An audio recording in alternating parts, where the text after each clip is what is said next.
Install Android 9.0 Pie on Realme 2 Pro via Pixel Experience ROM. Please check the description for important notes and all the download links. First download ROM and GApps packages, then transfer the downloaded files to the phone storage, link is in the description below. Step 2. Boot your device into TWRP recovery.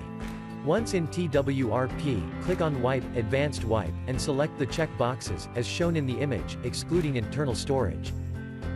Step 4. Swipe the button to wipe the device.